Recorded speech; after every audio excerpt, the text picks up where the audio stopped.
How's it going, everyone? Austin Honecker here. I just wanted to come on here for a while and give my review for All Elite Wrestling's AEW Dark from last night, which was May 17th, 2022.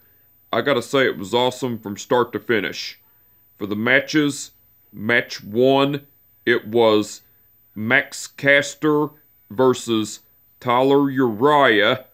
That was a great match, but the ending to it, Max Caster went over with a leaping foot stomp. Now, before the match, as Tyler Uriah was out in the ring, Max Caster came out to the ring, and Max Caster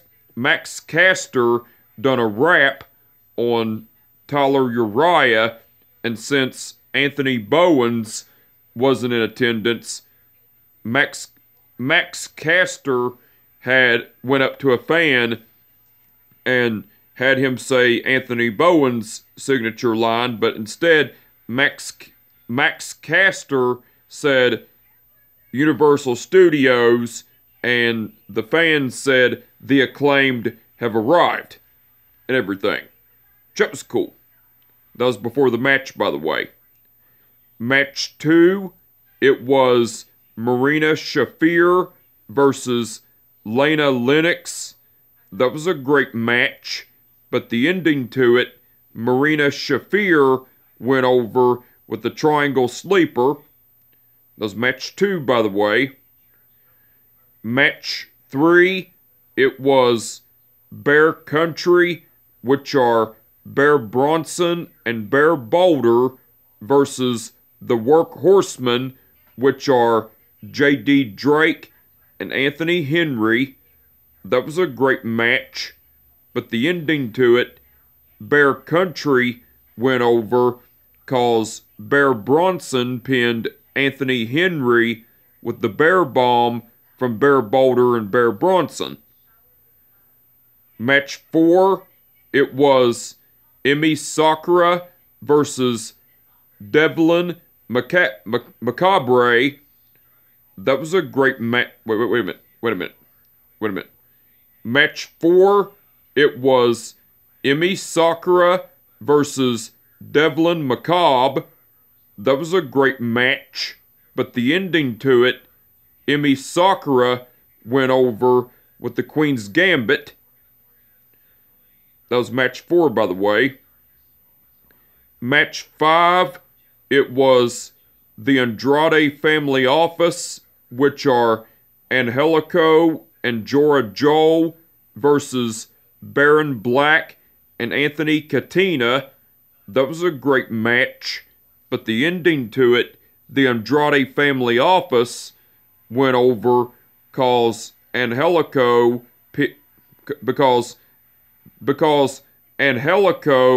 made Baron Black tap out to the Navarro Death Roll. That was match 5, by the way. Match 6, it was Trent Beretta versus Ryan Nemeth. That was a great match, but the ending to it, Trent Beretta went over with the running knee. Now, after the match, as Trent Beretta was celebrating his victory, Peter Avalon came out and attacked Trent Beretta from behind and was beating the shit out of him. And as that was going on, Rocky Romero came out to the ring for Trent Beretta's aid. And as Rocky Romero came down to the ring, the wingmen, which are Ryan Nemeth and Peter Avalon, retreated, and Trent Beretta and Rocky Romero, Roppongi Vice, which are Trent Beretta and Rocky Romero, stood tall, while the wingmen, which are Ryan Nemeth and Peter Avalon, were outside of the ring at the stage, and a stare down between both teams occurred. That was cool. And everything. That was cool. That was after the match, by the way.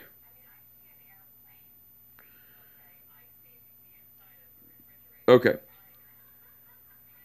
Match 7, it was Sky Blue versus Amber Nova. That was a great match, but the ending to it, Sky Blue went over with the twisting flatliner. Now, after the match, Tony Schiavone interviewed Sky Blue, and Tony Schiavone brought up that about Sky Blue being talented and how she signed with AEW back at All Out in 2021 and everything, and Tony Schiavone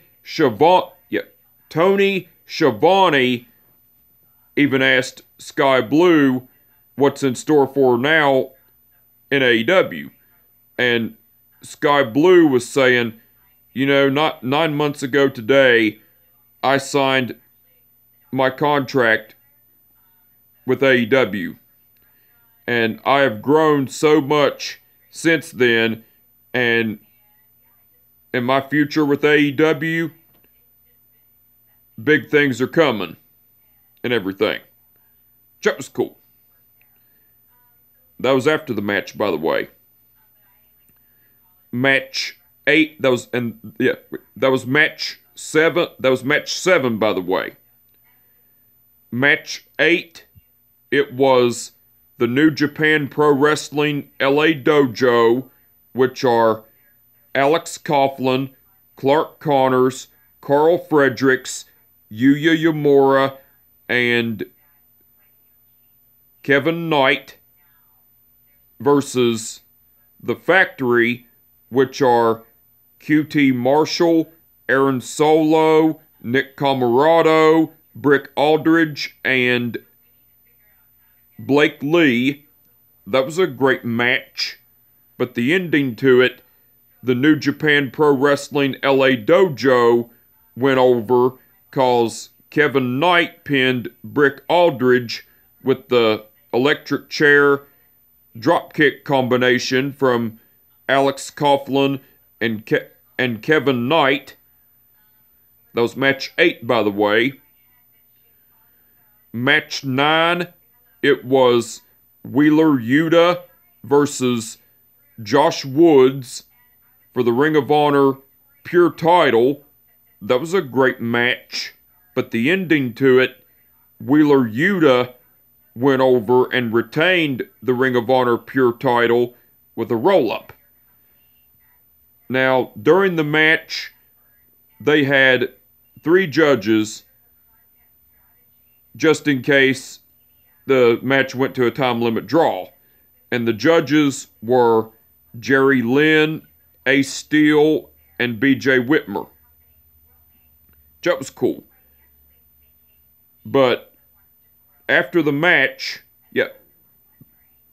but after the match, Tony Schiavone interviewed Wheeler Yuta, and Tony Schiavone brought up about how he knew Wheeler Yuta before they both came to AEW, and how Wheeler Yuta has come a long way, and how he's now the Ring of Honor Pure Champion, and how he's now a part of the Blackpool Combat Club, along with William Regal, Bryan Danielson, and Jon Moxley, and everything. And then Wheeler Yuta brought up about how he's come a long way in the business, in the professional wrestling business, and how he used to skip class to go to his sessions, and how he's now a part of the baddest team in AEW within the Blackpool Combat Club, and how he's gone up against Josh Woods twice so far, and talked about how Josh Woods is a hell of a competitor, and Wheeler Yuta even brought up about the New Japan Pro Wrestling Super Junior Super Junior tournament and how he's going to be a part of it and everything as well. That was cool.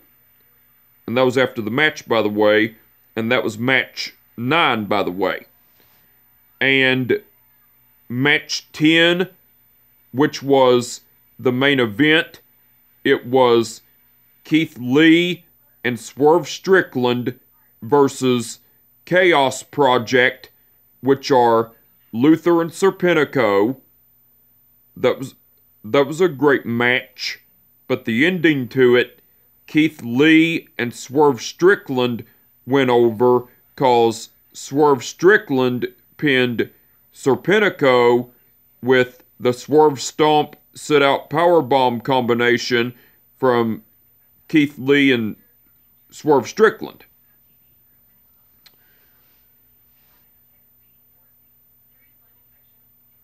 Now, that was match 10 in the main event, by the way.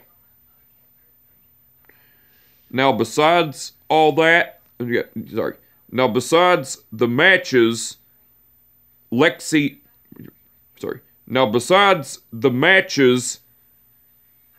Nair interviewed. Lexi Nair interviewed the New Japan Pro Wrestling LA Dojo, which are Alex Coughlin, Clark Connors, Carl Fredericks, Yuya Uemura, and Kevin Knight. And Lexi Nair brought up to the New Japan Pro Wrestling LA Dojo that tonight they'll be facing the Factory in a 10-man tag team match, and asked how they were feeling and everything. And Clark Connors was talking about how the Factory have invaded New Japan Pro Wrestling and how the Factory thinks they're going to take over New Japan Pro Wrestling and everything, and talked about how he had news for the Factory that they weren't going to take over New Japan Pro Wrestling and everything, and talked about how they were going to kick the Factory's ass and everything as well. And Kevin Knight was talking about saying, and Kevin Knight was saying, you know, what Clark Connors just said is true. Because not only have the Factory tried taking over New Japan Pro Wrestling, but they've also been trying to take our swag. And they put our boy through a table. So tonight, we're going to get revenge, and we're going to kick the Factory's ass. And,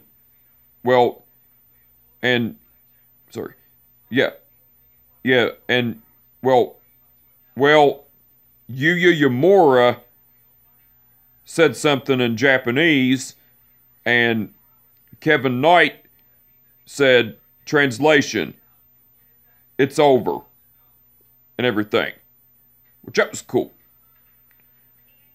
Now, besides all that,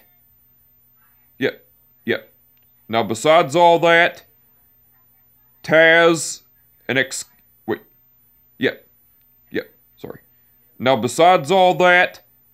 Taz and Excalibur done commentary throughout the whole show. They done awesome as usual. The referees for the event were Mike Posey, Paul Turner, Stephon Smith, and Aubrey Edwards.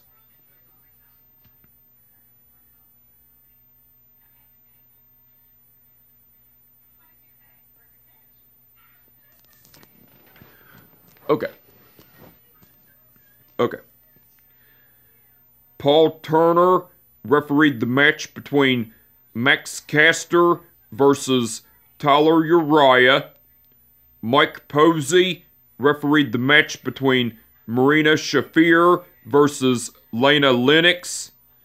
Aubrey Edwards refereed the match between Bear Country versus the Workhorsemen. Paul Turner refereed the match between Emi Sakura versus Devlin McCobb. Mike Posey refereed the match between the Andrade Family Office versus Baron Black and Anthony Katina. It was Mike Posey, by the way. Aubrey Edwards refereed the match between Trent Beretta versus Ryan Nemeth. It was Aubrey Edwards, by the way. Paul Turner refereed the match between Sky Blue versus Amber Nova. That was Paul Turner, by the way. Stephon Smith refereed the match between the New Japan Pro Wrestling... Wait a minute. Wait a minute. Yeah. Wait a minute. Yeah. Stephon Smith refereed the match between the New Japan Pro Wrestling LA Dojo versus The Factory. That was Stephon Smith. That was Stephon Smith, by the way. Paul Turner refereed the match between Wheeler Yuta versus Josh Woods for the Ring of Honor Pure title. That was Paul Turner, by the way. And Mike Posey refereed the match between Keith Lee and Swerve Strickland versus Chaos Project. That was Mike Posey, by the way. And all the referees done awesome as usual.